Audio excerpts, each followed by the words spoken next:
Hei sayangku, hari ini aku cantik, cantik bagai bidadari, bidadari di hatimu.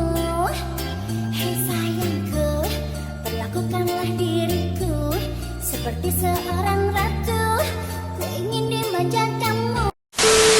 We're back guys, and today's video is may narinig tayong upcoming show this coming July 27, inshallah. Kaya ngayon, ihahanda natin si White Falcon since natutulog lang siya dito sa kabila ng shop. Hindi na rin natin kasi naasikaso and the same time busy na rin masyado sa business. Kaya palagi na lang sasakyan or 4 wheels yung nasasakyan natin. Pero ngayon, syempre gagamitin na natin si White Falcon. Para naman, meron tayong masalihan na event. Sobrang dungis na, kaya papaliguan natin muna siya bago natin siya sasalpakan ng 17s na mags. Syempre magpapalit tayo ng Hylos mags. Malaysian concept kasi yung lalapagan natin. Maaga na akong pumunta dito sa may karwasan para makapila na tayo kasi marami nagpapawas dito sa amin kapag tag-ulan.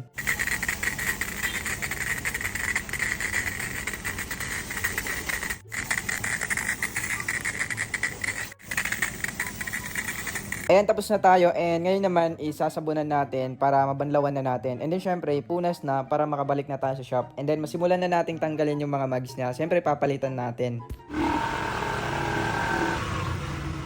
Nandito na tayo sa shop and then papatuyuhan lang natin siya saglit and sisimulan na natin baklasin lahat ng kailangan nating palitan. Patamaan muna natin ng saglit ng sikat ng araw para medyo mainitan naman and matuyo talaga siya. Siyempre bago natin papalitan yung mags niya is bibigyan ko muna kayo ng isang montage para dito sa before and mamaya naman is after.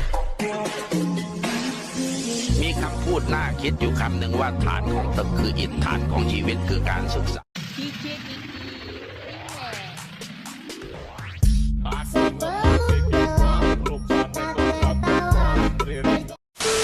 Okay guys, okay na siguro yung dalawang napakita natin. And ngayon naman is lilinisan muna natin tong bagong mags natin. Hindi naman siya bago pero bagong isasalpak. Ito pa rin yung mags natin na dati pero tinanggal lang natin and nagpalit tayo ng 14s pang daily. And ngayon naman isasalpakan natin siya ng 17 mags. And bumili na rin tayo ng bagong tire na Maxxis. Siyempre para magamit din natin siya pang daily habang wala pa yung motor show. Always nagamit natin na mags color red. Siyempre para terno rin no kasi yung ibang fairings natin meron siyang part na red. And nakalagay din sa Orsier ng motor natin, white red. And guys, nilinisan na muna namin yung mag, syempre, para isasalpak natin siya ng malinis and maganda siya tingnan. Iba pa rin kasi guys, kapag malinis yung ginagawa mo or hinawakan mo, dapat makasanayan natin palaging malinis. Nilalagyan na namin ng tar yung sa front na mags natin para masalpak na natin muna. And tinanggal na namin yung unang mags natin para tanggalin natin yung plate and ililipat natin dito sa isasalpak natin na 17s.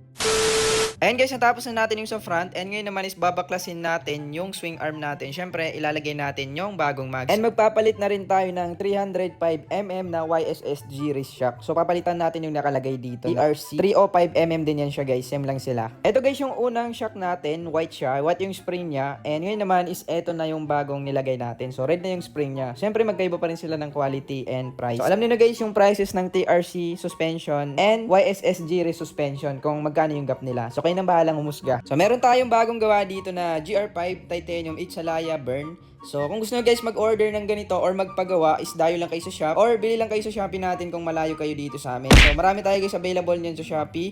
So, ilalagay ko na lang dyan sa ating comment section yung Shopee link natin para diretso kayo makabisit and makahanap kayo ng maraming set ng bolts para sa motor nyo. So, marami tayo na-upload doon. And kung wala naman, is PM lang kayo sa Shopee or dito sa Facebook natin.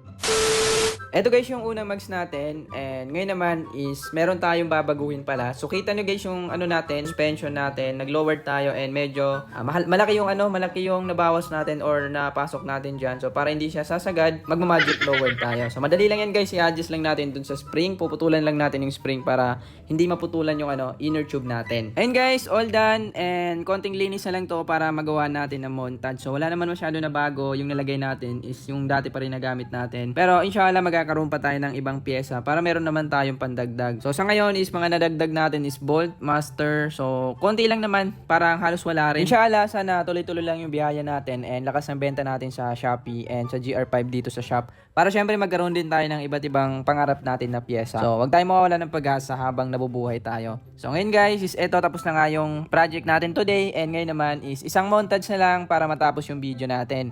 And sa mga magpapa-shoutout is comment down below para ma-shoutout kayo sa next video natin. Let's go! Hei sayangku, hari ini aku cantik, cantik bagai bidadari, bidadari di hatimu. Hei sayangku, perlakukan Manjakanlah diriku seperti seorang ratu. Ku ingin dimanjakan